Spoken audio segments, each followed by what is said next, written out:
కాసేపట్లో ఎన్టీఆర్ ట్రస్ట్ భవన్కు AP CM Chandrababu. Jubilee Hills నివాసం నుంచి ఎన్టీఆర్ భవన్కు చంద్రబాబు ర్యాలీ. తెలంగాణ టీడీపీ నేతలతో సమావేశం కానున్న చంద్రబాబు.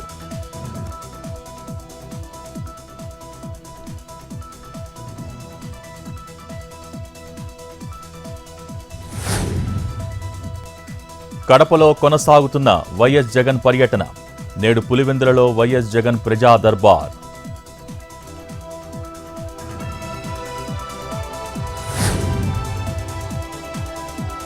వైసీపీ మాజీ ఎమ్మెల్యే కరణం ధర్మశ్రీ సంచలన వ్యాఖ్యలు.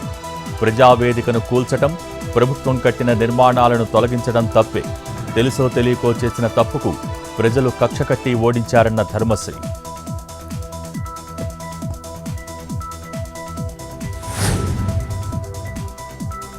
సత్యసాయి జిల్లా మడకసిరిలో రాత్రి గురుకుల పాఠశాలలో ఎమ్మెల్యే తనిఖీలు.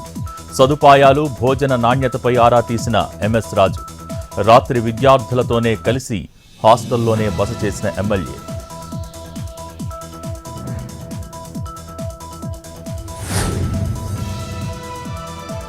విశాఖ రుషికొండ భవనాల్లో 60 లక్షల విద్యుత్ బకాయిల పెండింగ్. బకాయిలు చెల్లించాలని ఈడీపీసీఎల్ నోటీసులు. రోజు 2000 యూనిట్ల విద్యుత్ వినియోగం. గత ఏడాది నవంబర్ నుంచి కరెంటు బిల్లు కట్టకపోవడంతో నోటీసులు. చిత్తూరు జిల్లా గుడిపాలలో ఏటీఎంలో చోరీ. 2 ఏటీఎం మిషన్స్లో దొంగతనం. ఒక మిషన్లో 13 లక్షలు, మరో మిషన్లో 12,09,000.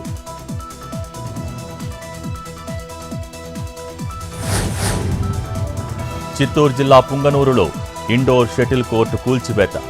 రాత్రికి రాత్రి నేలమట్టం చేసిన గుర్తు తెలియని వ్యక్తులు. 2013లో ఇండోర్ స్టేడియం నిర్మాణం.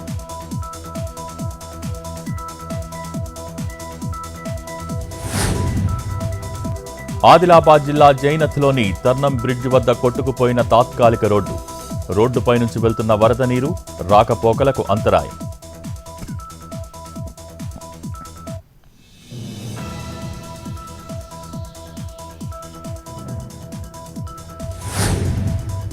జమ్మూ కాశ్మీర్లో 4 ఉగ్రవాదుల హతం. ఉగ్రవాదుల కాల్పుల్లో ప్రాణాలు కోల్పోయిన 2 జవాన్లు, మరో 4 ఉగ్రవాదులు పరారి.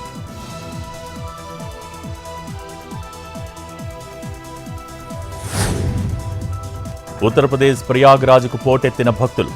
జగన్నాథుని రథయాత్ర సందర్భంగా ప్రత్యేక పూజలు. నదుల వద్ద పుణ్యస్నానాలు ఆచరిస్తున్న భక్తులు.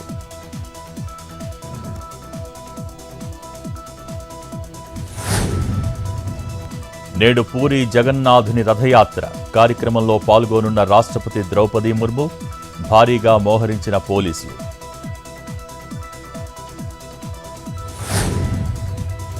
ప్రారంభమైన అమరనాథ్ యాత్ర. వర్షం కారణంగా నిన్న తాత్కాలిక బ్రేక్.